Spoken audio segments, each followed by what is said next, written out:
اس لیے فرمایا قل ان کنتم تحبون اللہ، قل ان کنتم تحبون اللہ، میرے محبوب کریم صلی اللہ تعالی علیہ وسلم اگر یہ چاہتے ہو کہ اللہ پاک سے محبت کی جائے، اللہ سے محبت کریں، اللہ کے نیک بندے بن جائیں، فاتبعونی، انہیں کہو یہ تیری تابعداری کرے، تیری غلامی کریں، تیری ایک ایک سنت کو زندہ کریں، یحببکم اللہ، میں خدا خود ہی سب سے محبت کرنے لگ جاؤں گا، جس کو بھی میں اپنے نبی کی اداؤں پہ دیکھوں گا، یحببکم اللہ، میں خدا پھر ان سے پیار کروں گا، میں خدا ان سے محبت کروں گا، میں ان کو اپنا ولی بنا لوں گا۔ الہی اگر وہ گناہگار ہوگا، سیاکار ہوگا، فاسق و فاجر ہوگا، پھر کیسے یار بنا لے گا، کیسے دوست بنا لے گا، کیسے ولی بنا لے گا؟ فرمایا یغفر لکم ذنوبکم، میں اس کے گناہوں کو معاف کر کے اس کو صاف پاک بنا دوں گا، واللہ غفور رحیم، اس لیے کہ میری ذات بڑی کریم ہے، میں بخشنہار ہوں، اور کوئی مانگنے والا تو آئے، میں تو جھولیاں بھرنے والا ہوں۔ ایک ایک سنت کی برکت اللہ والوں سے پوچھو کہ انہوں نے ان میں کتنی لذت پائی، کتنی حلاوت پائی، کتنا مٹھاس پایا، کس قدر اللہ پاک نے دنیا ہی میں ایمان کے مزے چکھائے، دنیا میں۔ امام اعظم امام ابو حنیفہ رحمۃ اللہ علیہ نہر کی پٹڑی جا رہے ہیں، ایک نوجوان نہر میں غسل کر رہا ہے، نہا رہا ہے۔ اب بتاؤ کیسے پتہ چلتا ہے؟ امام اعظم امام ابو حنیفہ رحمۃ اللہ علیہ نے اس نوجوان سے فرمایا اتق اللہ، ڈر اللہ سے، اتق اللہ، اللہ سے ڈر جا۔ وہ امام صاحب کو بیچارہ پہچانتا نہ تھا، کہنے لگا کیوں جی کی گل ہے، کیا بات ہے؟ فرمایا تو میرے سے حجت نہ کر، یہ جو تیرے جسم سے لگ لگ کر پانی بہ رہا ہے، اس پانی میں سے زنا کے گناہ کی بدبو آ رہی ہے، تو بدکاری کر کے آیا، بدماشی کر کے آیا، اور اس نہر میں غسل کر رہا ہے، اس نہر کے پانی میں سے زنا کے گناہ کی بدبو آ رہی ہے۔ دنیا ہی میں اللہ پاک لذتیں بتا دیتا ہے۔ ایک آدمی غسل خانے میں نہا رہا ہے، امام ابو حنیفہ رحمۃ اللہ علیہ باہر بیٹھ کر وضو فرما رہے ہیں، غسل خانے کا پانی بھی قریب سے گزر رہا ہے۔ جب باہر نکلا فرمایا اتق اللہ، ڈر جا۔ اس نے کہا کیا بات ہے؟ فرمایا تو اپنی ماں کو گالیاں دے کر آیا ہے۔ انہوں نے کہا جی آپ کو کیسے پتا؟ آپ ہمارے گھر کے پاس رہتے ہی نہیں۔ فرمایا یہ جو پانی بہ رہا ہے نا، یہ جو پانی جا رہا ہے، اس پانی میں سے بدبو آ رہی ہے ماں باپ کی بے ادبی کے گناہ کرنے کی۔ اب چونکہ ہمارے دماغ تو لڑاکا ہے نا، آج کل لڑاکا بنے ہوئے، کئی لوگ سوچ رہے ہوں گے اچھا امام ابو حنیفہ کو علم غیب تھا، نبی کو علم غیب مانتے نہیں، امام ابو حنیفہ کو علم غیب مان لیا، کیونکہ بات کی تہ تک تو جانا نہیں، ہم نے تو ہر چیز کو ہتھیار بنانا ہے۔ فرمایا من عمل صالحا من ذکر او انثى وهو مؤمن فلنحيينه حياة طيبة ولنجزينهم اجرهم باحسن ما كانوا يعملون۔ اللہ پاک فرماتے ہیں مرد عورت جب میری رضا کے لیے نیکیاں کرتے ہیں اور میرے یہاں قبول ہوتی ہیں، میں پھر دنیا ہی میں ان کو ایمان کے مزے چکھاتا رہتا ہوں، ان کو لذت اور حلاوت دنیا ہی میں آتی رہتی ہے۔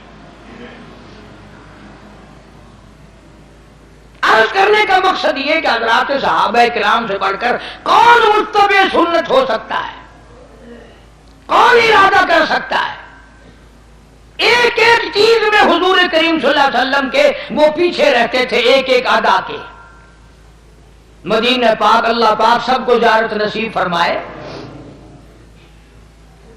مدینے میں کمائی رہتی ہے،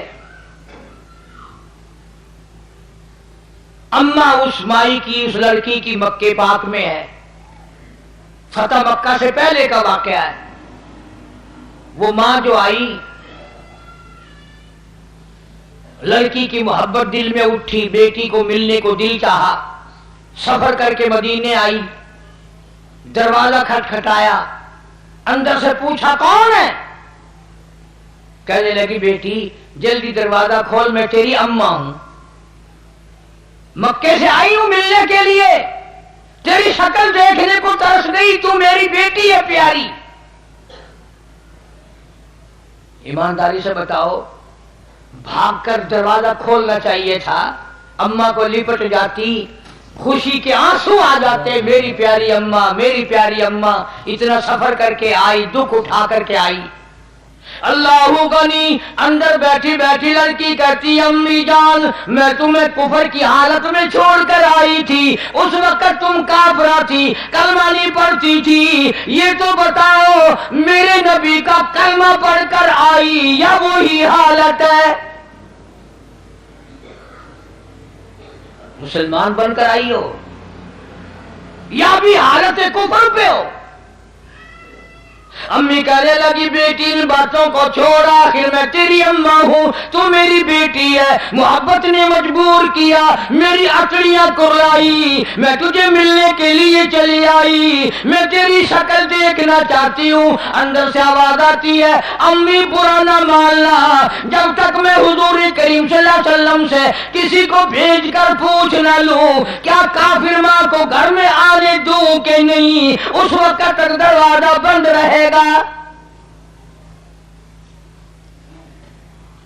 کتنی بڑی اتباع ہے، کتنی بڑی غلامی ہے، یعنی یہ بھی کوئی پوچھنے کی بات تھی؟ چنانچہ آدمی بھیجا، حضور کریم صلی اللہ تعالی علیہ وسلم سے پوچھا، آپ نے اجازت عطا فرمائی، تب دروازہ کھولا۔ اماں نے کئی دن قیام کیا، ٹھہری بیٹی کے گھر، مکے جانے کا ارادہ کرنے لگی تو غریب تھی ماں، بیٹی کا ذرا حال اچھا تھا، کہنے لگی میں تیری اماں ہوں، غریب ہوں، میری کچھ امداد کر، میری ساتھ کچھ سلوک کر، کوئی خدمت کر میری، میں تیری اماں ہوں، غریب ہوں۔ اب آپ لوگ اندازہ لگا لیں، سمجھدار بیٹھے ہو، جب ماں کے بارے میں ایک دفعہ اجازت لے لی حضور صلی اللہ علیہ وسلم سے، اب بار بار تنگ کرنا، پوچھنا، یہ بھی کوئی بات تھی؟ اجازت مل گئی، پھر کھلاؤ بھی، پلاؤ بھی، کپڑے بھی پہناؤ، خدمت بھی کرو۔ پھر کہنے لگی میں یہ بات بھی حضور کریم صلی اللہ علیہ وسلم سے پوچھواتی ہوں، معلوم کراتی ہوں کہ کیا کافر اماں ہو، مکے سے آئی ہو، ملنے آئی ہو، ابھی کلمہ نہیں پڑھتی، اس کی کچھ امداد کروں تو آپ کی اجازت ہے، کر سکتی ہوں؟ یہ تو عورتوں کا حال ہے، عورتوں کا۔ آج کل تو قرآن سے، حدیث سے، نماز سے، سارے کاموں سے عورتوں کی چھٹی ہے، کیوں؟ جنت ان پہ واجب ہو گئی ہے، جنت ان کے باپ دادا کی ہے، پرواہ نہیں کرتی، نہ نماز کی پرواہ، نہ قرآن کی تلاوت کی پرواہ، نہ محمد عربی صلی اللہ علیہ وسلم کی سنت کی تابعداری کی پرواہ، نہ دوزخ کے انگاروں سے ڈرنا۔ اسی لیے فرمایا قرآن کریم نے قل متاع الدنیا قلیل، دنیا بہت تھوڑے دنوں کا سودا ہے، والآخرۃ خیر لمن اتقی ولا تظلمون فتیلا، آخرت باقی رہنے والی ہے۔ اس جماعت کے کیا کیا آپ کو میں نمونے بتاؤں؟ قیامت قائم ہو سکتی ہے، صحابہ کرام کے واقعات ختم نہیں ہو سکتے۔ سیدہ ام حبیبہ رضی اللہ تعالی عنہ، حضرت امیر معاویہ رضی اللہ تعالی عنہ کی بہن، حضرت ابو سفیان رضی اللہ تعالی عنہ کی بیٹی، ہماری سارے جہان کے مسلمانوں کی اماں، ساری امت کی اماں سیدہ ام حبیبہ رضی اللہ تعالی عنہ۔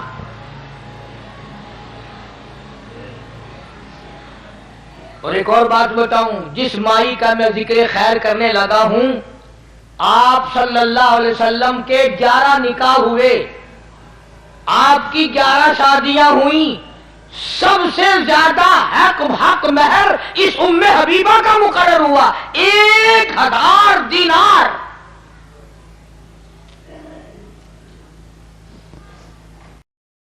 سرکار مدینہ صلی اللہ علیہ وسلم کی گھر والی ہے، ہم سب کی اماں ہے۔ مدینہ پاک میں ہے ابو سفیان رضی اللہ تعالیٰ عنہ، جو اس وقت مسلمان نہیں تھا، بیٹی مسلمان بن گئی، حضور کے گھر میں پہنچ گئی۔ ابو سفیان کا دل چاہا کہ بیٹی سے مل کے آؤں مدینے میں، اجازت لے کر، جیسے آج کل ویزے ہیں ہمارے یہاں، اجازت لے کر مدینہ پاک میں آیا۔ اللہ سب کو زیارت نصیب فرمائے۔ اگر اگلی دعا میں کر دوں گا تو شاید تمہیں بری لگے کہ جو مدینے جائے سالہ مڑ کے نہ آئے، وہیں مر جائے۔ یہ دعا تو مانگا کرو ہر وقت، اللہ مدینے کا دفن عطا فرمائے۔ وہ تو ایک ہی اللہ والا تھا جو ہر نماز کے بعد یہ دعا کرتا تھا، اللہم ارزقنا شہادتا فی سبیلک۔ جناب فاروق اعظم رضی اللہ تعالیٰ عنہ ہر وقت دعا کرتا ہے، الہی تیری راہ میں اپنے نام پہ شہادت کی موت عطا فرما، وجعل موتنا فی بلد محمد صلی اللہ علیہ وسلم، اور میرے اللہ آقا کے شہر کا دفن عطا فرما، مدینے کا دفن عطا فرما۔ ابو سفیان رضی اللہ تعالیٰ عنہ جو اس وقت مسلمان نہیں تھے، بیٹی سے ملنے آئے، دروازہ کھٹکھٹایا، پوچھا کون ہے؟ ام حبیبہ میں تیرا ابا ہوں، ابو سفیان ہوں، مکے سے آیا ہوں۔ دروازہ کھول دیا۔ یہ بوری اور پرسن کی جو ٹاٹ بنتی ہے، اس ٹاٹ کا حضور کریم صلی اللہ علیہ وسلم کا بستر مبارک ہے۔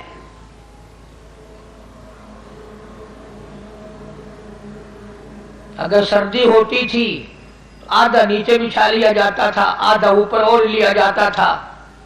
کبھی تم نے ان چیزوں کی طرف جان نہیں کیا، سارے جان کا سردار ہے، اور لباس یہ ہے کہ ٹاٹ نیچے بچھی ہوئی ہے، ٹاٹ کا آدھا کپڑا اوپر لیا ہوا ہے، اور جب گرمیاں ہوتی تھی اسی کی 4 تہہ بنا کر بچھا دی جاتی تھی۔ تو وہ بستر مبارک جو تھا آپ صلی اللہ علیہ وسلم کا، وہ بچھا ہوا تھا۔ ابو سفیان اس کے اوپر بیٹھنے لگ گیا، بالکل یوں ان قریب تھا کہ بیٹھ جائے۔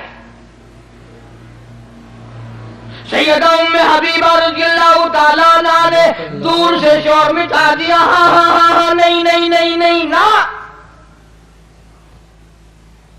ابو سفیان رک گیا، انہوں نے کہا کیا ہے؟ نہ بیٹھنا بڑی کہ بہت اچھا۔ آئی اور وہ ٹاٹ کا بنا ہوا بستر اٹھایا اور طے کر کے ایک طرف رکھ دیا۔ ابو سفیان کو بڑا غصہ لگا کہ یہ تو بیٹی ہو کر بڑی بے ادب ہو گئی، میں 320 میل سے ملنے آیا ہوں، اس کی شکل دیکھنے آیا ہوں، یہ میری بیٹی ہے، یہ کہہ کیا رہی ہے؟ لوگ اپنے باپ کا بستر بچھایا کرتے ہیں، اس نے اٹھا کر لپیٹ کے اور الگ رکھ دیا۔ مکے کا آخر سردار تھا، ابو جہل بھی اس کو سردار مانتا تھا، بہت بڑا سردار تھا ابو سفیان رضی اللہ تعالیٰ عنہ۔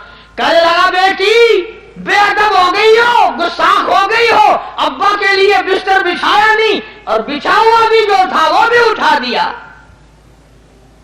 سبحان اللہ، کیا بات ارشاد فرمائی سیدہ ام حبیبہ رضی اللہ تعالی عنہا نے، فرمانے لگی ابا میرے ابا ہے، میں اپنا دوپٹہ بچھا سکتی ہوں، اپنا کپڑا بچھا سکتی ہوں، اپنا میں سب کچھ اپنا آپ میرے باپ پر قربان کر سکتی ہوں، بے ادب نہیں، بلکہ میں نے اس گھر میں آ کر ادب سیکھ لیا، اور وہ یہ بستر نبی پاک کا ہے، ابا کافر مشرک پلیت ہے، میں نبی پاک کے بستر پہ مشرک باپ کو ہرگز نہ بیٹھنے دوں گی۔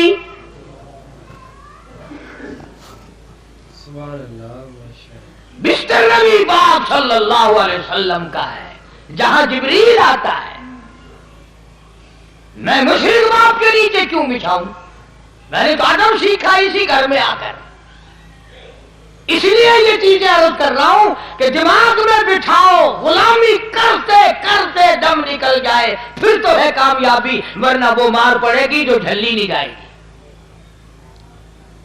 یاد رکھو قبر کا اندھیرا سے لے کر تباہی تباہی ہے۔